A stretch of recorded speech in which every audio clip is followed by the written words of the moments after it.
The Ural Mountains of Western Russia are home to striking natural beauty. Whether by their need for adventure or a wish to feel a kinship with nature, many people have been drawn to this frigid wilderness. For most, the experience is positive. For some, it's a time to forget. But for the unlucky few, the call of the wild will spell their gruesome end. This is the story of the Dyatlov Pass incident.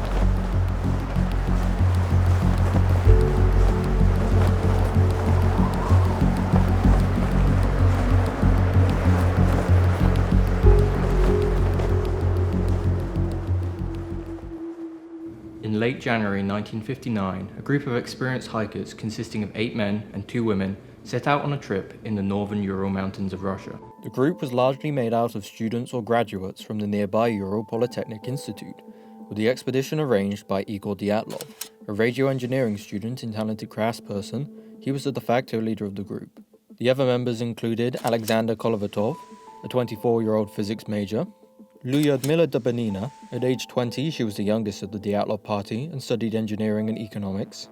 Yuri Krivonyshenko, a close friend of Dyatlov. He had studied construction and hydraulics at UPI, but had graduated in 1957. He was 23 years old. Rustin Slobodin. He was also 23 years old and had graduated the previous year too. Nikolai Faboks-Brignule, a 23-year-old civil engineering student. Yuri Yudin, a 21-year-old engineering and economics student. Simon Zolotyov, the oldest of the group. He was 38 years old and a senior tourism instructor. He had also served in the military throughout the Second World War. Yuri Doroshenko, a 21-year-old radio engineering student. And the final member of the group was Zinaida Komogorova, who was 22 years old and also a radio engineering major. Every member of the group was an experienced Grade 2 hiker, and with at least some ski tour experience, and they would all be receiving Grade 3 certification at the end of their trip, which was the highest available in Soviet Russia at the time. The group's goal was to reach Gora or Torton, a notable mountain in the region. Their route would take them to the far northern regions of Savlaska Oblast and the upper streams of the Lozva River. With a plan to undertake the journey in early February, it was categorized at a level 3, estimated to be the most difficult time to properly traverse the route. The group set off on January 23rd, arriving in a mining town called Sarov the following day. Having some free time to explore, they ended up giving a small talk to a number of kids at a local school between lessons. The children were seemingly enthralled by their tales of previous adventure. In their group expedition journal, the party wrote, "We had to explain and show to every kid everything, from torches to tents. It took us 2 hours and the kids didn't want to let us go. The whole school saw us off at the station. Everything ended as expected. When we were leaving, the kids yelled and cried, asking Zina to stay with them. They promised to behave and study well." The group then took a train to Ivdel, arriving around midnight before boarding an overcrowded bus to Vizhai the following day. Later, they arranged travel to the 41st district in the back of a truck. Upon arriving, they were greeted warmly and were given a room at a hostel for a night. They spent the evening watching movies and getting to know some of the local workers. A large man with a red beard called Ognev is mentioned in many of their personal diaries. It seems he made quite the impression on the group. They enjoyed this company, with it being their last night in civilization. At this point, early on in the trip, the party appears to be in relatively high spirits, spending much of their time singing or in deep discussion. Their journals give a sense of a genuine bond and companionship between the members of the group. It's clear that they enjoyed each other's company and were excited to set out into the wilderness. Ultimately, other than almost missing a bus and a small altercation with a local police officer, the early part of their journey was largely unextraordinary. The following day, the expedition was truly underway. They made arrangements to have a horse take them to an abandoned geological site further north. In their group diary, Doroshenko wrote, "It's getting dark. The horse is causing the delay. Yuri Yudin is still with us. He suddenly fell ill and he can't continue with the trek. He wants to gather a few minerals for the university and return. Second north is an abandoned geological site consisting of 20 to 25 houses. Only one is suitable for living. In complete darkness, we found the village and the house. We started a fire with wood boards. Smoke came from the stove. Several people hurt their hands on old nails, but everything is well. Then the horse came. We were talking and joking till 3 in the morning." One of the members of the group, Yuri Yudin, suffered from a number of ailments, including a congenital heart defect and issues with his sciatic nerve, the latter giving him problems on this trip. The next morning, on the 28th of January, Yudin led a few others on a short trip to look for minerals to take back with him before leaving. Upon completion, he wished his companions farewell before turning back to civilization. Little did he know at the time that this decision would end up saving his life. This was the last time Yuri Yudin would see his friends alive.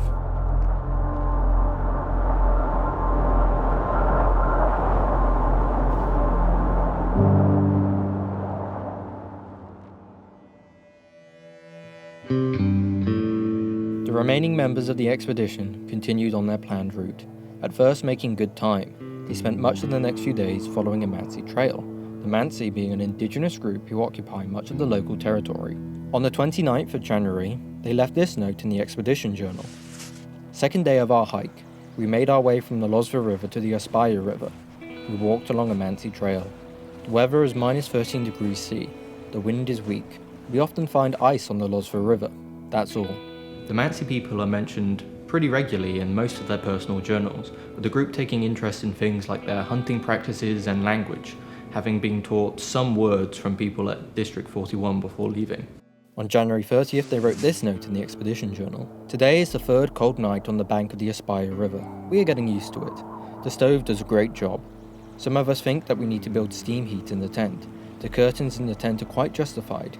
We get up at 8:30 a.m. After breakfast, we walk along the Ospaya River, but the ice again doesn't allow us to move forward. We went on the bank on a sledge deer trail. In the middle of the road, we saw a Mansi shed. Yes, Mansi, Mansi, Mansi. The word comes up more and more often in our conversation. Mansi are people of the north, a small Khanty-Mansi nation located in Salatgard with an 8,000-strong population. Very interesting and unique people that inhabit the North Polar Urals, close to the Tyumen region. They have a written language and leave characteristic signs on forest trees. By January 31st, the weather had taken a turn, with the group continuing to follow along another Mansi trail, beginning to make their way out of the Ospaya Valley. However, progress seemed particularly hard, with much of the trail obscured. The dense fir trees of the forest began to thin, with the group eventually piercing the tree line and continuing to a higher altitude. Out in the open, the speed of the wind was significantly higher, and the depth of the snow at its peak was over 4 feet. By 4 o'clock, the group began to search for a place to pitch their tent, with Dyatlov writing this in the group journal. Tired and exhausted, we started the preparations for the night. There is not much firewood, frail, damp firs. We started the fire with logs, too tired to dig a fire pit. We are having dinner right in the tent. It's warm. It's hard to imagine such a comfort somewhere on the ridge, with a piercing howl of the wind, hundreds of kilometers away from human settlements. This would be the last entry written in any of the expedition members' journals. From here, it is possible to reconstruct the rest of their journey by using photographs recovered from their cameras. The hike started out fairly late in the day on February 1st, with the group progressing only about 4 kilometers.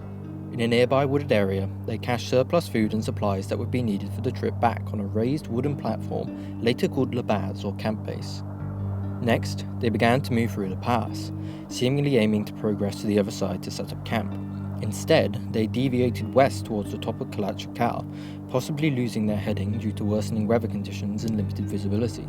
Losing daylight, they set up camp in the open where they were, instead of moving a mile further down the slope back towards the shelter of the tree line. They made preparations for the following morning, before turning in for the night.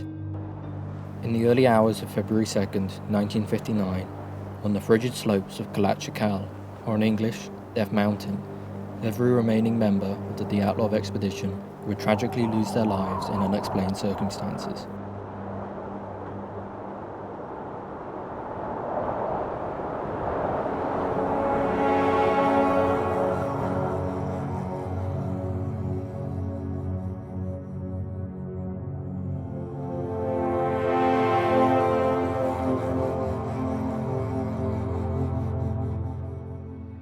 Initially, the local authorities were hesitant to organise a search party to look for the lost expedition. Before leaving for the trip, Dyatlov had arranged to send a telegram to their sports club upon their return to Versailles. This was expected to happen no later than February 12th. However, Dyatlov had told Yudin before he departed company from the group that he expected the journey to be longer. So, when February 12th passed without any communication from the group, there was no immediate reaction. Delays were somewhat routine with these kinds of expeditions. In mid-February, another hiking party returned from the region and reported a heavy snowstorm. It was suggested then that the Dyatlov group had likely set up camp in a sheltered area near the pass, and had decided to wait out the storm for a few days, as it would make little sense to press on in such terrible conditions. However, by February 20th, relatives were growing tired of the constant excuses and soon complained to the local Communist Party, demanding a search group be assembled to scour the region. The search party was to be headed by the leader of the Ural Polytechnic Institute's military department, with many students also volunteering in hopes of finding their lost friends. They were joined by 2 further groups consisting of other hikers who had just returned from their own expeditions in the region, as they would be most familiar with the terrain and the current conditions. The rescue effort began in earnest on February 21st, with planes taking off from Ivdel Airport to scan the region from the air, while the rescue parties would search from the ground. The following day, they were joined by several prison guards from Ivdel, along with a number of local officers. Mansi hunters also volunteered to help search the region along their trails. Help would also soon arrive from Moscow, with a number of specialists being flown in to aid with the rescue effort. By February 24th, one of the groups had made their way to Mount Ortoten, the final destination of the Dyatlov expedition. It became quickly apparent, however, that they had never made it this far, with the rescue party finding no signs of any human activity on the mountain. From here, they made their way backwards along the route the Dyatlov group was supposed to have taken, eventually finding a fast disappearing ski trail that had to have belonged to the lost expedition. On February 26th, after a prolonged search, they finally located the tent, and what they found was deeply troubling. The campsite was a complete mess, with the tent itself left in tatters. The entrance to the tent was facing south, next to which was an ice axe and Dyatlov's jacket. Everything was covered with around 10 to 20 centimeters of snow, except strangely a torch, which sat uncovered on the nearby ground. Large cuts had been made along the length of the tent, in a haphazard and chaotic manner. Inside the tent, the group had left everything, including most of their warm outer clothes and shoes, as well as their survival supplies. The search party was baffled, with one of the students describing the scene, saying, "The tent was half torn down and covered with snow. It was empty and all the group's belongings and shoes had been left behind." At first, the prevailing theory was that an unknown group had ambushed the expedition team during the night, taking them by surprise and cutting their way into the tent. However, upon further examination, it was determined that the cuts in the tent canvas were made from within the tent itself, throwing this into some doubt. Nearby, a pair of skis were planted upright in the snow, with an undisturbed trail of footprints leading down the slope past them. Following the trail, rescuers were able to identify at least 8 separate pairs of footprints, with it being immediately clear that the majority of the group were barefoot or wearing socks, although at least one individual seemed to be wearing boots. The footprints continued down the slope for about 1 kilometer, with multiple tracks deviating from the main path before rejoining shortly later. Upon closer inspection, it was clear from the stride length and overall pattern of the footprints that the group made their way down the slope in a surprisingly orderly fashion, giving the impression of an organized descent down the hillside. Some members of the search party retrieved the Dyatlov expedition group diary and 3 cameras from the tent, before returning to their campsite established at the base of the mountain for the night. The following day, buoyed by incoming reinforcements and a general sense that the lost expedition may still be found alive, the rescue effort would continue. Tragically, however, their hope would soon be extinguished and their worst fears confirmed. Around 1.5 kilometers from the tent, at the forest edge under a large old cedar tree, the first 2 bodies were discovered. They lay near what appeared to be the remains of a burnt-out fire, and would be identified as Doroshenko and Krivonashenko respectively. Both men were wearing very little clothing, only their undergarments and socks. Krivonashenko's right leg was completely bare, and the skin on the back of his knuckles, index finger and left shin was torn and bloody. Doroshenko hadn't fared much better, with his hands, ears, lips and nose damaged and covered with blood. The branches on the nearby cedar tree were broken up to 5 meters high, suggesting that someone had attempted to climb the tree, but for what reason is unknown. Around the fire, investigators found several more items that seemed to have belonged to other members of the Dyatlov group, including a woman's handkerchief and several fragments of woolen clothing. An area around the makeshift camp had been cleared of small fir trees, which were cut at the base, with some of the wood found next to the bodies by the fire. It was quickly suggested then that Doroshenko and Krivonashenko had not initially been alone, and had instead been with at least some, if not all of the other members of the group. In the following days, a further 3 bodies were discovered between the remnants of the tent on the slope of the mountain and the makeshift camp by the cedar tree.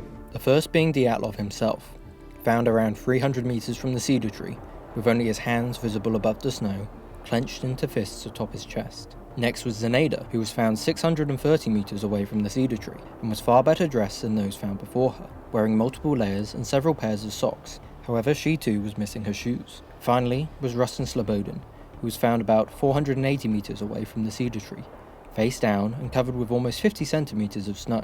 He was also better dressed than those found by the tree line. He wore a long-sleeved undershirt, multiple pairs of pants, a sweater, several pairs of socks, and a single boot on one foot. His face, like the others, had become a garish dark purple, and he was found to have a 6 cm long hairline fracture on his skull. The location and position of these bodies indicated that they had died making some attempt to return from the tree line to the tent on the mountainside. Autopsies conducted shortly after recovering the bodies indicated that they had all died of hypothermia, with the other injuries they sustained deemed too superficial to result in their deaths, with many of them appearing to have been inflicted post-mortem. From here the search would continue, but to little avail.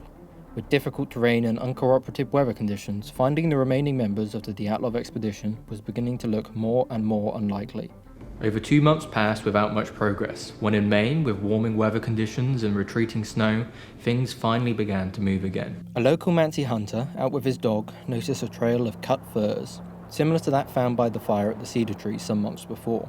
He was able to follow the trail for about 50 meters, where he found the remnants of some clothing. This finding spurred new life into the investigation, and when the area was canvassed, the remaining 4 members of the lost expedition were discovered, buried under 4 meters of snow at the bottom of a ravine, some 75 meters further into the woods from the cedar tree. Rescuers found what appeared to be the remnants of a snow den, seemingly constructed by the surviving members of the group to shelter from the elements. Some of the cedar branches had been laid on the ground of the den to minimize contact with the freezing snow. Interestingly, the bodies were not discovered within the den itself, but instead around 4 meters further into the ravine, partially submerged in a quickly developing stream. The first to be identified was Dubinina, who was discovered in a kneeling position, with her head and upper body supported by a natural step in the terrain. Above her, on the ridge, was Kolovatov, Zolotyov and Fribourg-Spignule, with the former 2 holding each other in an embrace. There is some evidence that those who were found in the ravine seemed to have perished last, with them wearing clothes that appeared to have been relinquished by other members of the group, presumably upon their deaths. An examination of the bodies shifted the course of the ongoing investigation significantly, with it being found that 3 of them had sustained severe internal injuries that likely led to their deaths. Brignole had received a major skull fracture, and Zolotyov and Dubinina had severe damage to their rib cages. The amount of force required to induce such injuries was described as comparable to that of a car crash by the medical examiner. They also had a number of soft tissue wounds, with Zolotyov and Dubinina both missing their eyes and the surrounding soft tissue. Dubinina's tongue and the muscles around it were also gone. However, these external wounds are often over-exaggerated, with it being ruled that they were relatively superficial, as it was likely that they were the result of decay due to their age and partial submersion in a fast-flowing body of water. Disturbingly, multiple items of clothing recovered from the bodies were found to be abnormally radioactive, with the cause never being identified. With all 9 members of the lost expedition now discovered, the focus of the investigation subsequently shifted to identifying the cause of their demise. There was some initial suspicion of the indigenous Mansi people, with speculation rampant that they had attacked the group for trespassing on their lands. Several Mansi were heavily interrogated, however, nothing of any note seemed to have come from this. With a lack of any real evidence of criminal wrongdoing and mounting pressure from the local government for a resolution, the case was formally closed on May 28th, with the cause of the expedition's demise put down to a series of mistakes by Dyatlov that led the group into a difficult situation, which resulted in an overwhelming force that the hikers were unable to overcome. Obviously, with no formal explanation, a plethora of theories have been put forward since then to explain the tragedy, ranging from entirely probable to completely fanciful. In the dead of night, the group wakes in a panic. Something is pressing against the skin of the tent and is threatening to collapse the entrance. The fresh snow layer on the slope has given way and is beginning to progress down the mountain. Out in the open and without any natural barriers to protect them, the tent could soon become a death trap. With the entrance blocked and the risk of a full-scale avalanche seemingly imminent, they use a pocket knife to make large cuts in the canvas and hastily vacate the tent. With no time to properly dress themselves and fearing the worst, the group quickly makes their way down the mountainside towards the perceived safety of the tree line. The conditions are horrendous. With limited visibility and frigid temperatures, they begin to realize the full gravity of their situation. They must act, and quickly. With much of the group poorly dressed and losing temperature fast, they take stock under the safety of a large cedar tree. Together, as a team, they collect kindling and wood from the nearby forest and manage to start a small fire, a spark of hope in an otherwise terrible night. However, this alone would not be enough to ensure their survival. After a momentary reprieve, the group devises a plan. The 2 most poorly dressed, Storoshenko and Krivonashenko, would remain by the fire as they were suffering the most. The remaining 7 members would split off into 2 groups. 3 of them would attempt to return to the tent and retrieve vital clothes and supplies, while the other 4 would venture slightly further into the woods and set up a more permanent shelter that would be better able to shield them from the elements. Before leaving, someone attempts to climb the tree to gain a better bearing of their surroundings and locate the tent, but to no avail. With the plan settled on, they get to work. The tent team start to retrace their steps and make their way back up the mountainside, but the trek is excruciating, and with limited visibility, they soon lose their way. One by one, exhaustion and hypothermia overcomes them. First to fall is Dyatlov, then Slobodin, and finally Zeneda, just a few hundred meters from the safety of the tent. For the shelter group, things only go slightly better. Having found what appears to be a suitable spot, they manage to construct a snow den, using some of the gathered wood to isolate their bodies from the numbing snow. Returning to the fire to regroup with the others, they find a tragic scene. The flames have burnt out, and both Krivonashenko and Doroshenko have succumbed to the biting cold, themselves too weak to properly maintain the fire. Mourning their lost friends, they gently turn them over and close their eyelids, doing what little they can to leave them at rest. Although it pains them, the remaining 4 members retrieve some of their outer clothing, hoping at the very least the deaths of their friends would not be totally in vain. With no sign of the others, and with the night threatening to take them too, they make the difficult decision to return to the snow den alone. In the pitch black, they stumble their way back through the forest, their movements disrupting a snow slab, knocking them down into the ravine below, inflicting fatal injuries. Unable to move, they huddle together to share what little warmth they have left, and like their friends before them, succumb to the elements in the shadow of the mountain, only mere meters away from the refuge of the snow den. The idea that some sort of small-scale avalanche or snow slab forced the hikers to retreat from the tent in dire circumstances is probably the most accepted theory. That said, it does have its flaws. Snowfall had been continuous for much of the preceding days, leading to a build-up of a fresh layer of snow on the slope.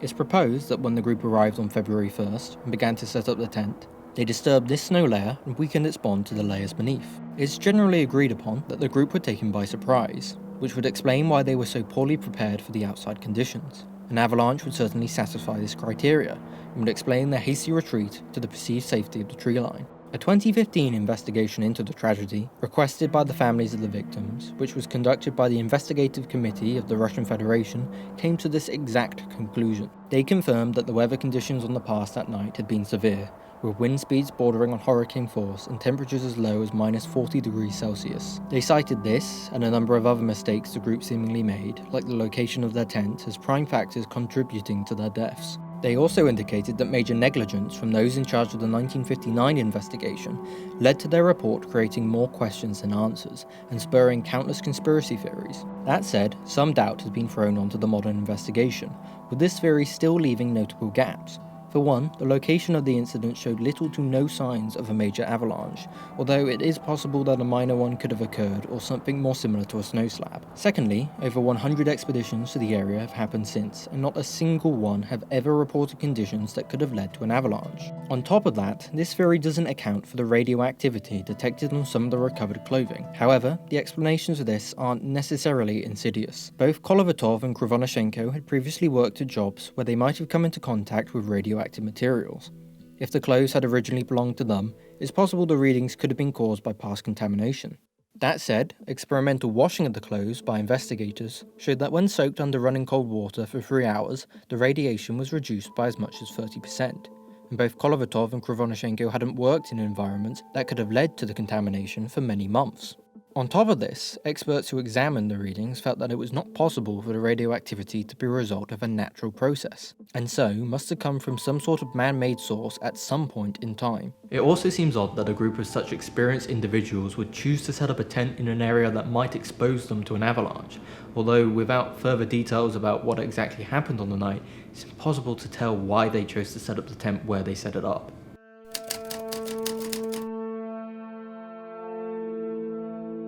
Shortly after midnight, the Dyatlov group are woken by the sound of distant explosions. Concerned and eager to find out the cause, Zolotyov grabs a camera and steps out into the night. Far in the distance, shrouded in the inky blackness of the sky, he witnesses a short series of bright orange fireballs. Thinking quickly, Zolotyov takes a number of photographs before they blink out just as rapidly as they were formed. A moment passes before he makes out the unmistakable sound of an approaching plane. He takes 2 more photographs before ducking back into the tent to inform his friends. Groggy and confused, the rest of the group struggles to shrug off their drowsiness when suddenly a large aerial explosion knocks everyone to the ground, collapsing the tent and cutting the conversation short. In a panic, they manage to cut their way out and start to descend down the mountainside, hoping to find some safety in the cover of the tree line, all while explosions continue to ring out in the air above them. In the frigid conditions and with limited visibility, the group becomes separated. Doroshenko and Krivonashenko take cover at the base of a cedar tree and manage to start a fire, but eventually succumb to the biting cold. Dyatlov, Slobodin and Zineda decide to try and return to the tent, hoping to recover supplies. But the trip back up the slope is horrible, and one by one, hypothermia and exhaustion consumes them. The remaining 4 members of the expedition manage to reach the forest in one piece. With the barrage of explosions subsiding, they collect resources and construct a small shelter in the hopes of surviving the night. However, this hope quickly fades as the plane returns and a second volley of explosions begin, one of which strikes the group, inflicting fatal concussive injuries and knocking them into the depths of the ravine below, taking the lives of the last remaining members of the Dyatlov expedition. Speculation has long existed that military experimentation may have somehow been involved in the demise of the Dyatlov group, with this scenario focusing on the testing of parachute mines, with there being some evidence that the Soviet military were testing the weapons in the general vicinity of the hikers' tent at around the time of the tragedy. Parachute mines are dropped by a plane and detonate in the air rather than on the surface, producing a concussive blast that would induce internal injuries similar to that found on the bodies of some of the hikers. This theory coincides with a number of reported sightings of strange orange lights in the sky in the area surrounding the pass in the weeks preceding the incident. A number of photos recovered from a camera on the body of Zolotyov appear to show these fireballs, and perhaps the image of a passing plane. This, however, is highly disputed, with it possible to make a convincing argument that the photos depict a wide range of things, and should not be regarded as hard evidence of any military activity in the area. A similar theory is that the military were testing experimental nuclear weaponry, with advocates of this idea pointing to the radioactive contamination on some of the recovered clothing as evidence. But this seems extremely unlikely, as testing of weapons of this type would likely have contaminated much more of the hikers' belongings, and at least some of the nearby area, neither of which was found to be true. There are a number of issues with these theories too. For one, investigators and the rescue teams found zero evidence of any weapons testing in the surrounding area, with the telltale signs of such experimentation completely absent. Proponents of these theories often point to inconsistencies in the investigation and the initial suppression of important files as evidence of a much wider scale cover-up. But the concealment of information regarding internal investigations such as this was common procedure in Soviet-era Russia, with the inconsistencies in the official analysis far more likely to be the result of a botched investigation and messy rescue effort than evidence of some grand conspiracy. By now, you might be beginning to see a pattern. The majority, if not all of the most popular theories, are often full of holes and choose to overlook specific details of the incident in order to better fit their proposed narrative. Truthfully, I don't think that either of the scenarios we just covered are fully correct. There are too many issues with both of them. Personally, I don't think there'll ever be a widely accepted explanation for the tragedy. There are too many oddities to account for, without at least some of them having to be dismissed as either inaccurate or exaggerated. There's a reason this mystery has grown to be as popular as it is. It's easy to get swept up in the mysteriousness of the event and its subtle, unexplained details and fail to see the bigger picture. Ultimately, 9 brave hikers lost their lives in tragic circumstances on the side of a mountain many miles away from home. Perhaps the best we can do is just vow to remember them.